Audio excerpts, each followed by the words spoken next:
ಈಗ ಮೊದಲಿಗೆ ಒಂದು ಬೌಲ್ ತಗೊಂಡು ಅದರಲ್ಲಿ ನಾನು 3/4 ಕಪ್ನಷ್ಟು ದಪ್ಪ ಅವಲಕ್ಕಿಯನ್ನು ಹಾಕ್ತಾ ಇದ್ದೀನಿ.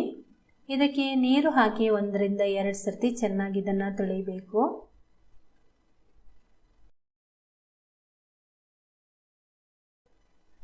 ಈಗ ಅವಲಕ್ಕಿಯನ್ನು ಚೆನ್ನಾಗಿ ತೊಳೆದಿದ್ದಾಗಿದೆ. ಈಗ ಇದಕ್ಕೆ ಅವಲಕ್ಕಿ ಮುಳುಗುವಷ್ಟು ಮಜ್ಜಿಗೆಯನ್ನು ಸೇರಿಸ್ಕೊಳ್ಳೋಣ. ಮಜ್ಜಿಗೆ ಇಲ್ಲಾಂದರೆ ನೀವು ನೀರು ಕೂಡ ಹಾಕ್ಬೋದು. ಮಜ್ಜಿಗೆ ಹಾಕೋದ್ರಿಂದ ಪಡ್ಡು ತುಂಬ ರುಚಿಯಾಗಿ ಬರುತ್ತೆ. ಈಗ ಇದನ್ನು ಚೆನ್ನಾಗಿ ಮಿಕ್ಸ್ ಮಾಡಿಕೊಂಡು ಇದಕ್ಕೆ ಮುಚ್ಚಳ ಮುಚ್ಚಿ ಇದನ್ನು 15 ನಿಮಿಷ ನೆನೆಯಲಿಕ್ಕೆ ಬಿಡಬೇಕು. ನಂತರ ಇನ್ನೊಂದು ಪಾತ್ರೆಯಲ್ಲಿ 3/4 ಕಪ್ನಷ್ಟು ಮೀಡಿಯಂ ರವೆ ಅಥವಾ ಉಪ್ಪಿಟ್ಟಿನ ರವೆಯನ್ನು ಹಾಕ್ತಾ ಇದ್ದೀನಿ. ಇದಕ್ಕೆ ರವೆ ಮುಳುಗುವಷ್ಟು ನೀರನ್ನು ಸೇರಿಸ್ಕೊಳ್ಳಿ. ನೀರು ಸೇರಿಸ್ಕೊಂಡು ಚೆನ್ನಾಗಿ ಇದನ್ನು ಮಿಕ್ಸ್ ಮಾಡ್ಕೊಳ್ಳಿ. ರವೆ ಮುಳುಗುವಷ್ಟು ನೋಡಿ ನೀರು ಹಾಕಿದ್ದೀನಿ. ಚೆನ್ನಾಗಿ ಮಿಕ್ಸ್ ಮಾಡ್ಕೊಂಡಾದ್ಮೇಲೆ ಇದನ್ನು ಮುಚ್ಚಳ ಮುಚ್ಚಿ 15 ನಿಮಿಷ ನೆನೆಯಲಿಕ್ಕೆ ಬಿಡಬೇಕು.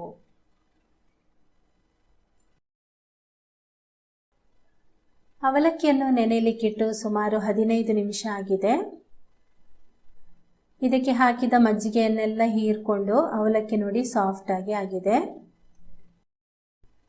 ಈಗ ಈ ಸೌಟಿಂದ ಒಂದು ಸ್ವಲ್ಪ ಈ ರೀತಿ ಒತ್ತಿಕೊಳ್ಳಿ. ಅದನ್ನು ಈ ಥರ ಮಾಡುವಾಗ ಅವಲಕ್ಕಿ ಅಂದರೆ ತುಂಬ ಪೇಸ್ಟ್ ರೀತಿ ಆಗಬಾರ್ದು. ಅವಲಕ್ಕಿ ಈಗ ಇಡೀ ಅವಲಕ್ಕಿ ಇದ್ದದ್ದು ಒಂದು ಸ್ವಲ್ಪ ತರಿ ಆಗೋ ರೀತಿ ಮಾಡ್ಕೋಬಹುದು. ಇದರಿಂದನೂ ಮಾಡ್ಕೋಬಹುದು ಅಥವಾ ಹಾಗೇನೆ ನಾವು ಕೈಯಲ್ಲಿ ಕೂಡ ಅದನ್ನು ಮಾಡ್ಕೊಳ್ಬೋದು. ಸುಮ್ಮನೆ ಒಂದು ಸ್ವಲ್ಪ ಅದನ್ನು ಈ ರೀತಿ ಪುಡಿ ಮಾಡಿಕೊಂಡ್ರೆ ಸಾಕು. ನೋಡಿ, ಈ ಥರ ಮಾಡಿಕೊಂಡ್ರೆ ಸಾಕು.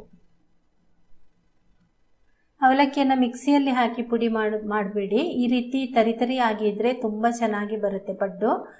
ಈಗ ಈ ರವೆಯನ್ನು ತೋರಿಸ್ತಾ ಇದ್ದೀನಿ. ರವೆ ನೋಡಿ ಚೆನ್ನಾಗಿ ನೀರನ್ನೆಲ್ಲ ಹೀರ್ಕೊಂಡು ಸಾಫ್ಟ್ ಆಗಿ ಬಂದಿದೆ. ಈಗ ಈ ಅವಲಕ್ಕಿಯ ಜೊತೆಗೆ ಈ ರವೆಯನ್ನು ಕೂಡ ಸೇರಿಸ್ತಾ ಇದ್ದೀನಿ.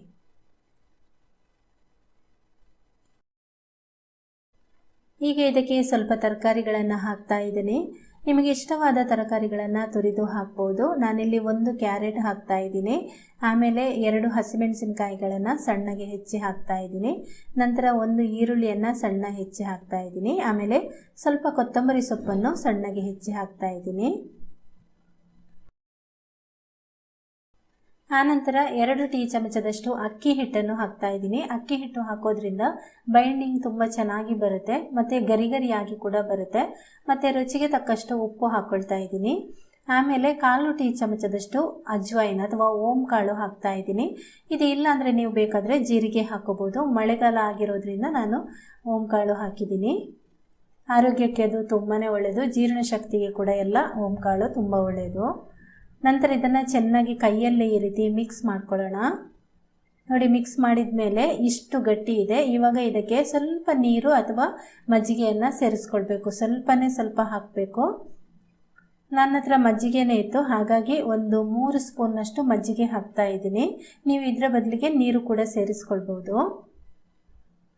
ಈಗ ಇದನ್ನು ವಾಪಸ್ ಚೆನ್ನಾಗಿ ಮಿಕ್ಸ್ ಮಾಡಿಕೊಂಡು ಹಿಟ್ಟಿನ ಹದ ನೋಡ್ಕೊಳ್ಳಿ. ತುಂಬ ನೀರಾಗಿ ಮಾಡ್ಕೋಬಾರ್ದು. ಸ್ವಲ್ಪ ಇದು ಗಟ್ಟಿಯಾದ ಹದಕ್ಕೆ ಇರಬೇಕು. ನೋಡಿ, ಹದ ತೋರಿಸ್ತಾ ಇದ್ದೀನಿ ಇವಾಗ ನಿಮಗೆ ನಾನು. ನೋಡಿ, ಈ ಹದದಲ್ಲಿ ಇರಬೇಕಿದು. ತುಂಬ ನೀರು ಮಾಡಿದರೆ ಪಡ್ಡು ತವದಲ್ಲಿ ಪಡ್ಡು ಸರಿಯಾಗಿ ಬರೋದಿಲ್ಲ. ಪಡ್ಡು ಹಾಕಿದ ಮೇಲೆ ಪಡ್ಡು ಪುಡಿ ಆಗುತ್ತೆ, ಚೆನ್ನಾಗಿ ಬರೋದಿಲ್ಲ. ಹಾಗಾಗಿ ಈ ಹದದಲ್ಲೇ ಇರಬೇಕು. ಈಗ ಒಲೆ ಮೇಲೆ ಕಾವಲಿ ಇಟ್ಟಿದ್ದೀನಿ. ಅದನ್ನು ಚೆನ್ನಾಗಿ ಬಿಸಿ ಮಾಡಿಕೊಂಡು ಅದಕ್ಕೆ ಸ್ವಲ್ಪ ಎಣ್ಣೆ ಹಾಕ್ತಾ ಇದ್ದೀನಿ. ಎಣ್ಣೆ ನೀವು ಫಸ್ಟ್ ಹಾಕುವಾಗ ಒಂದು ಸ್ವಲ್ಪ ಜಾಸ್ತಿನೇ ಹಾಕೊಳ್ಳಿ, ಆಮೇಲೆ ಸ್ವಲ್ಪ ಕಮ್ಮಿ ಹಾಕ್ಬೋದು. ಈಗ ಎಣ್ಣೆ ಹಾಕಿದ ಮೇಲೆ ಸ್ವಲ್ಪನೇ ಈ ರೀತಿ ಹಾಕ್ತಾ ಇದ್ದೀನಿ. ನಂತರ ಮೇಲ್ಗಡೆ ಒಂಚೂರು ಎಣ್ಣೆ ಹಾಕೊಳ್ತಾ ಇದ್ದೀನಿ. ನಾನು ಸ್ವಲ್ಪ ಎಣ್ಣೆ ಕಮ್ಮಿನೇ ಹಾಕ್ಕೊಂಡಿದ್ದೀನಿ, ಬೇಕಾದರೆ ನೀವು ಜಾಸ್ತಿ ಹಾಕೋಬೋದು. ಇವಾಗ ಇದನ್ನು ಮುಚ್ಚಳ ಮುಚ್ಚಿಟ್ಟು ಬೇಯಿಸ್ಕೊಳ್ಳಿ. ಪಡ್ಡು ಬೇಯಿಸುವಾಗ ನಿಧಾನ ಉರಿಯಲ್ಲಿ ಬೇಯಿಸ್ಕೊಳ್ಳಿ. ಚೆನ್ನಾಗಿ ಆವಾಗ ಒಂದೇ ಸಮನೆ ಬೇಯುತ್ತೆ. ಇಲ್ಲಾಂದರೆ ಮಧ್ಯದಲ್ಲಿ ಸರಿಯಾಗಿ ಬೇಯೋದಿಲ್ಲ, ಕೆಳಭಾಗದಲ್ಲಿ ಅದು ಜಾಸ್ತಿ ಕಪ್ಪಗಾಗ್ಬಿಡುತ್ತೆ. ಇವಾಗ ನೋಡಿ, ಒಂದು ಸೈಡ್ ಚೆನ್ನಾಗಿ ಬೆಂದಿದೆ, ತುಂಬ ಗರಿಯಾಗಿ ಬಂದಿದೆ. ಇನ್ನೊಂದು ಸೈಡ್ಗೆಲ್ಲ ಮಗಚಿ ಹಾಕ್ತಾ ಇದ್ದೀನಿ. ಇದು ನಂದು ಇಂಡೋಲಿಯಂ ತವ. ಇದು ಫಸ್ಟ್ ಮಾಡುವಾಗ ಏನಾಗುತ್ತೆ, ಸ್ವಲ್ಪ ಅಂಟ್ಕೊಂಡಂತೆ ಆಗುತ್ತೆ. ಆಮೇಲೆ ಅದು ಎರಡನೇ ಸರ್ತಿ ಮಾಡುವಾಗ ಎಣ್ಣೆ ಹಾಕಿ ಸೀಸನಿಂಗ್ ಥರ ಆಗುತ್ತಲ್ವ, ಅನಂತರದ್ದು ಪಡ್ಡು ಎಲ್ಲ ತುಂಬ ಚೆನ್ನಾಗಿ ಬರುತ್ತೆ, ಸ್ವಲ್ಪನೂ ಅಂಟ್ಕೊಳ್ಳೋದಿಲ್ಲ.